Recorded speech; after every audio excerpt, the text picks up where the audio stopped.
जब जंग यमामा के मैदान में 700 हाफिज कुरान का खून बहा तो एक सहाबी के जहन में एक ऐसा खौफनाक सवाल आया जिसका जवाब अगर न मिलता तो शायद आज हमारे पास कुरान महफूज न होता।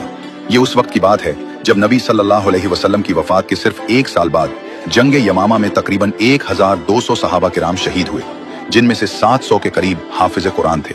ये बात समझना जरूरी है कि उस जमाने में कुरान किसी एक किताब में नहीं था, वो बिखरे हुए मवाद पर लिखा हुआ था, जैसे खजूर की शाखों पर, चमड़े के टुकड़ों पर, पत्थर की सिल्लों पर, ऊंट या बकरी की हड्डियों पर, और सबसे बढ़कर सहाबा किराम के सीनों में महफूज था।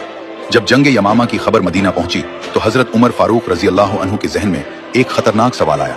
उन्होंने सोचा कि अगर इसी तरह हर जंग में हाफिज कुरान शहीद होते रहे तो कहीं कुरान का एक बहुत बड़ा हिस्सा जाया न हो जाए और कहीं कुरान का वजूद ही खत्म न हो जाए। वो फौरन हजरत अबू बकर रजी अल्लाह अन्हु के पास गए और कहा, कुरान को एक जगह एक किताब की शक्ल में जमा कर देना चाहिए। हजरत अबू बकर रजी अल्लाह अन्हु पहले घबराए और कहा, मैं वो काम कैसे करूं जो खुद रसूलुल्लाह सल्लल्लाहु अलैहि वसल्लम ने नहीं किया। ये कोई जिद नहीं थी, ये उस शख्स की एहतियात थी जो दीन में जरा भी बिदत से डरता था।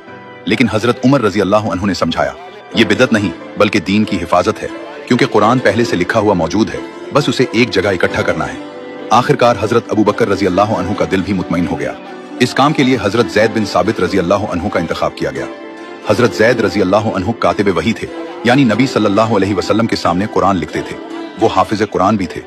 नबी सल्लल्लाहु अलैहि वसल्लम ने अपनी जिंदगी के आखिरी दिनों में पूरा कुरान एक बार फिर दोहराया था और जैद रजी अल्लाह अन्हु उस वक्त भी साथ मौजूद थे।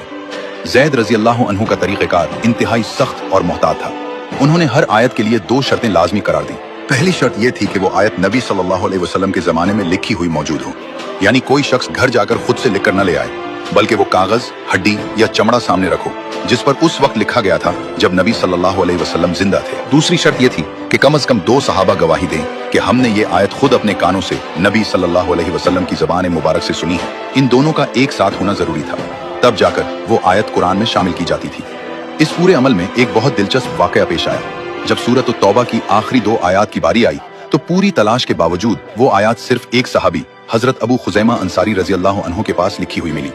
अब मसला ये था कि शर्त 2 गवाहों की थी और तहरीर भी सिर्फ एक के पास थी। लेकिन यहाँ एक खास बात याद आई। नबी करीम सल्लल्लाहु अलैहि वसल्लम ने खुद अपनी जिंदगी में हजरत अबू खुजैमा रजी अल्लाह अन्हु की गवाही को 2 आदमियों की गवाही के बराबर करार दिया था। ये एक खास एजाज था जो नबी सल्लल्लाहु अलैहि वसल्लम ने सिर्फ उन्हीं को दिया था। इसलिए उनकी अकेली गवाही और तहरीर को काफी समझा गया और वो आयात कुरान में शामिल कर दी गई। बाद में हजरत उस्मान रजी अल्लाह अन्हु ने हजरत हिफ्सा रजी अल्लाह अन्हा से कुरान का वो असल नुस्खा मंगवाया और उससे कई नकलें तैयार करवाकर मुख्तलिफ शहरों में भेज दी।